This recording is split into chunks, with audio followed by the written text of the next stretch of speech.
קס"ד, בליקוטי מאורן. לעניין אומר רבנו סיפורי דברים של הצדיק האמת, סיפורי דברים. למשל, רופא שנחלה והוכרח למסור את עצמו לידי הדוקטור הגדול, והרופא רוצה שייתן לו רפואות כפי מה שהוא יודע. זה אומר שכל אחד יש לו שכל, והוא חושב שהוא הכי חכם בעולם, הוא הדוקטור של עצמו, הוא יודע. אז הרופא הזה מסר עצמו לדוקטור הגדול, בא לצדיק. עכשיו כשהוא בא לצדיק, הוא בא אליו, הוא גם דוקטור, הוא גם למד באוניברסיטה, אז כשהוא בא לדוקטור, הוא מדבר איתו בשפת רפואה, אתה יודע, יש כזה, את המילים האלה של הדוקטורים וזה וזה, הוא מדבר איתו בשפה. והוא, זה אצלו כבר נהיה דברים של ילדים קטנים, של תחילת הלימוד רפואה. הוא כבר נהיה פרופסור גדול, שהוא עוד לא התחיל בכלל לדעת מה הוא יודע. אז הוא מציע לדוקטור הגדול מה להגיד לו, איזה תרופות לתת לו לרפות את עצמו. אז זה הדוקטור הקטן. אז רבנו אומר ככה קורה אצלנו, אנחנו באים לצדיק, כל אחד עם הראש שלו מבין, והוא מצפה ורומז לצדיק ונותן לו גם כיוונים, כמו שמישהו אמר, פעם אחת הלכו לשאול איזה רב, זה משה צבי סיפר את זה בישיבה, אז הלכו לשאול את הרב שח, אז שאלו התלמידים, איך אתה הולך לשאול את השאלה? יעני, אתה צריך לשאול את השאלה בצורה, כבר לכוון את הצדיק מה לענות לך. זה לא תמימות, זה לא פשיטות. אבל הדוקטור יודע רפואות עיקרים וחשובים, צריך לתן לו, כן להזדמן שיבוא איש לתלמיד חכם, צדיק הדור, שהוא רופא חולי הנפשות, ורוצה שייתן לו הצדיק רפואות, היינו הנהגות ודרכים, כפי מה שהוא יודע. אבל באמת הצדיק יש לו רפואות ודרכים ישרים, צריך להנהגת רפואתו. והנה לפעמים, ההכרח ליתן לחולה איזה סם, אשר אם ייתנו לו הסם בעצמו כמו שהוא, ימות החולה בלי ספק. יש לו את התרופה, אבל אם תיתן לו אותה איך שהיא, הוא ימות. אין לו כלים לתרופה.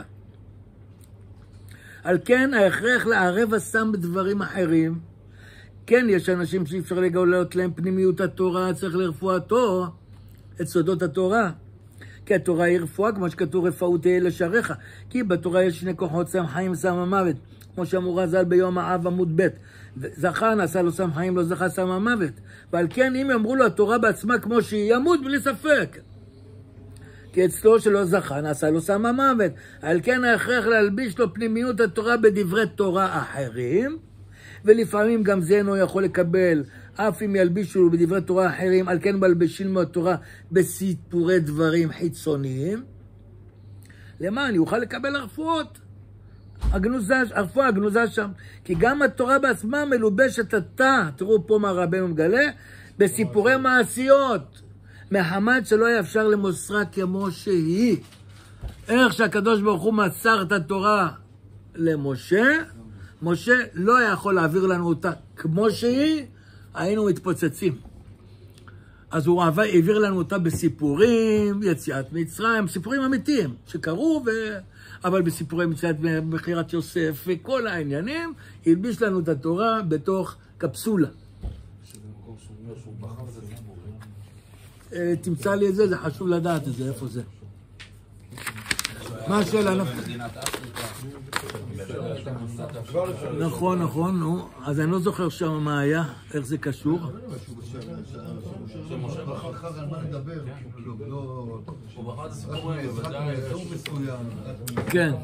כן. נפתלי, מה השאלה? ניקח שדומת את בלעם, בסדר? בלעם היה כלי פגום לגמרי, נכון? הוא קיבל את האור, הוא קיבל לשם את האור לטובה, האור לצד לו ברכה. יש פה נתון שחסר. אז אני אומר שתחכה רגע. אני יודע על מה אתה מדבר, ואני הפניתי, רק לא רציתי לחפש בדיוק את האות הזאת שאתה שואל עליה, כדי שנעבור. לא, יש עוד כמה אותיות. איזה אות הגענו? זה בעצמו אתה לחכות את זה. כן, אות י"ג. שומע אליהו? טוב שאתה שומע. עד שאתה מגיע לפה, ויש פה עכשיו חבילות של דברים טובים. פאקים.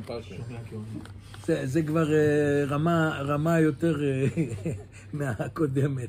הקודמת הייתה בשנת תשל"ז, בערך 25 שנה. עכשיו זה רמה של תשפ"ג. עברו 20 ומשהו שנה, זה כבר אתה מקבל עוד שכל. אבל יש פה משהו בספר שכל סעיף, הסעיף הבא תמיד מסביר את הסעיף. כן, כן, זה הכוונה, כן. הרבה פעמים אתה קורא את זה, ואז אתה מסביר, ואז אתה אומר, אבל הנה הסעיף הבא. בהקדמה זה כתוב. בהקדמה תחכה לסעיף הבא. העיקר הוא האמונה, שצריך לבטל דעתו לגמרי, כאילו אין לו שום דעת עצמו כלל. אל תשתמש עם שכל, אמונה פשוטה, תמימה, ויסתכל רק על האמת לאמיתו, וימשוך עצמו רק אל האמת, שהוא בחינת אמונה, ולא יטעה את עצמו. להטעות את עצמו, בן אדם מטעה את עצמו, זה נקרא גונב דעת. אסור לגנוב דעת, זה בתורה, אסור לגנוב דעת. מה זה לגנוב דעת? להגיד לבן אדם משהו ככה, כמו הצלמים המסריטים שמראים לך סרטון, וממקדים את המצלמה על רק חלק אחד, ובצד השני לא מראים לך מה יש, כדי שלא תראה את התמונה האמיתית. אבל הם מראים לך האמת. זאת חלק מהתמונה. זה נקרא לגנוב דעת. אז יש מצב שבן אדם גונב דעת עצמו. הוא גונב דעת עצמו. זה עובר, כבר דיברנו על זה, במהירויות האור. המחשבה הזאת שהוא גונב, עוברת לו במהירות האור במוח, ובגלל המהירות הוא מוותר לה. עברה, הוא קלט שהוא רימה, אבל אין לו כוח לרוץ עליה, אחרי המחשבה להחזיר אותה ולדון בה אצלו, ולהגיד, לא, זה לא ככה. קשה מאוד, רבנו אומר, צריך להיות ביריה חזקה, לרדוף אחרי המחשבה שברחה. צריך להיות כוח חזק. אז מה, אז הוא מעלים עין, וזה שפריך שנייה, ככה, כהרף עין, סוגר את העין, טק, ברחה המחשבה, היא לא חוזרת לו. אז הוא כבר בתוך גנבת דעת. גנב דעת של הציבור, הוא יכול לבוא להגיד עכשיו דרשה בשם עצמו, והוא לא מגלה את האמת מאיפה הוא קיבל, וזה גנבת דעת לרבים, גונב דעת רבים. יש גנבת דעת שהוא גונב לעצמו, יש גנבת דעת שבן אדם מוכר מוצר, והוא לא מגלה לקונה את הפגמים של הדבר. זה גנבת דעת. עלה בדעתי מה שרבנו אמר, לפני שאתה נותן למישהו, תבדוק אם אינו רמאי, זה גם כן נקודה, אינו רמאי, הוא לא גונב דעת של עצמו, הוא גונב דעת. לא הבנתי את הנושא של גנבת דעת של עצמו. איך הוא גונב דעת של עצמו, ולמה שיעשה את זה? מה האינטרס? יש בזה כבוד.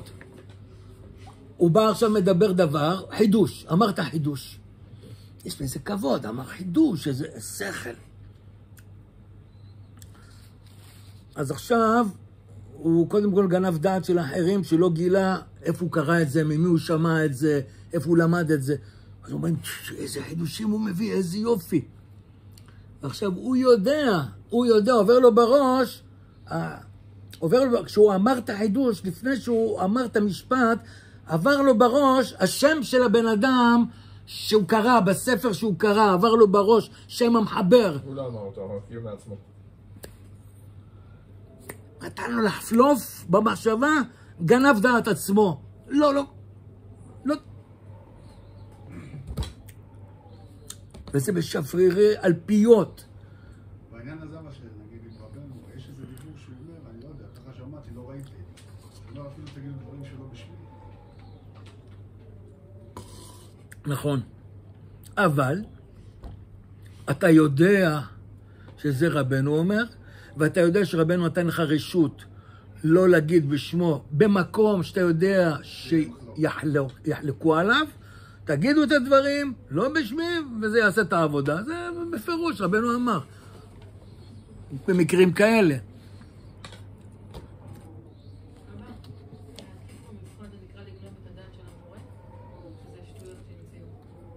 כל משרד החינוך זה גנבים. הם גונבים את הילדים. לוקחים אותם ומחנכים אותם. איך קוראים לזה? תינוק שנשבע.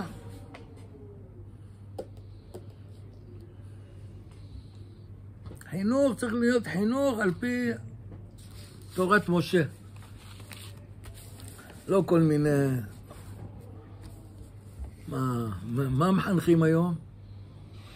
היא באה לכיתה אחרי שהיא עברה לילה שלם בצ'אטים ובגוגל וקנתה זה, ועכשיו היא באה להגיד שיעור. הילדים מסתכלים מלמטה בזה, בסמארטפון, מה שהיא אמרה, טק טק טק מוצאים לגוגל, הפוך מזה, אומרים לה, מורה, זה לא ככה.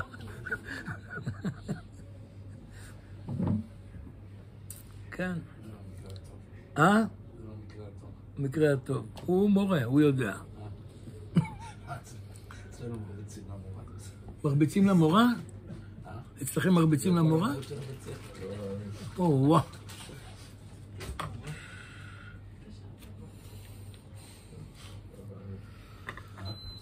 עכשיו שהוא אומר, הקרא מונה לבטל דעתו לגמרי. כן, אנחנו י"ג. כן, אבל פה שהוא אומר, מה שאמרת, גניבה דעת הכל, מה שקורה לאדם זה בגלל שהוא משתמש עכשיו עם השכל שלו? כן. כל מה שקורה לו, התופעה הזאת קורית לו בגלל שהוא מתחיל לעבוד עם המוח. הוא עובד עם השכל, לא תמימות. לא עם התמימות. ואז גניבת דעת בעצם... יסתכל רק על האמת לאמיתו, וימשוך עצמו רק על האמת שהוא בחינת אמונה, ולא יטעה את עצמו, זה נקרא להטעות את עצמו, מרמה את עצמו. ואז בוודאי יזכה לקבל עצות קדושות. תראו, זה קורה. על כל צד ושם זה קורה עד שהם מתאמנים, אתה נהיה נקי ומזוכח. אבל ככה בחיים קורה לנו על כל צד ושם. אנחנו זורקים משפטים לבן אדם, וחלק מהמשפט הוא לא אמיתי. למה אני רוצה לתפוס איזה אינטרס איתו או משהו?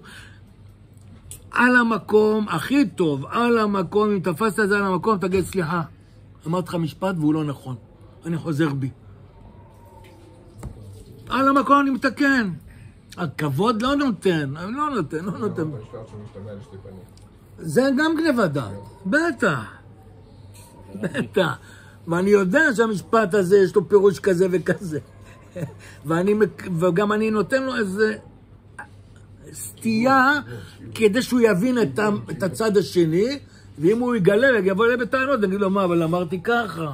היום זה נהיה יותר פתוח בפרסומת, אומרים לך בקול מהיר ולאט את הפרסומת, ואחרי זה, ואם אתה לא, מהר שלא תשמע את כל מה שהוא מסתיר.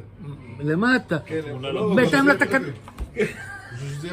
בהתאם לתקנון. כן, לא יודע, כל מיני. בקטן, בהתאם לתקנון, אתה בא אחרי זה, הביאו אותך לסופר, פתאום אתה רואה.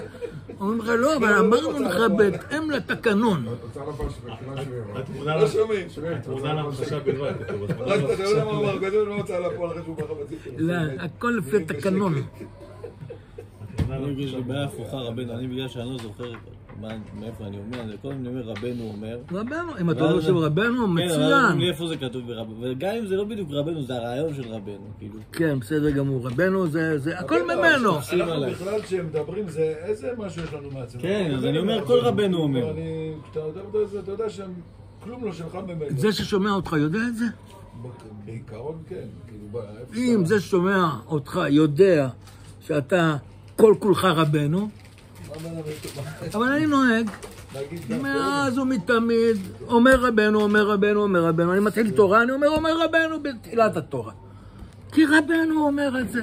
אחר כך תגיד איפה זה כתוב ברבנו, אז אני תגיד לך צימד מפה ומפה ומפה, תחבר צירופים, תגיע לשזה, ככה יוצא ברבנו. לא זוכר לפעמים רבנו, לפעמים רבי נתן, אז גם רבנו וכל ילד רבי נתן. רבי נתן זה גם דברי רבנו, אין לו מעצמו רבי נתן.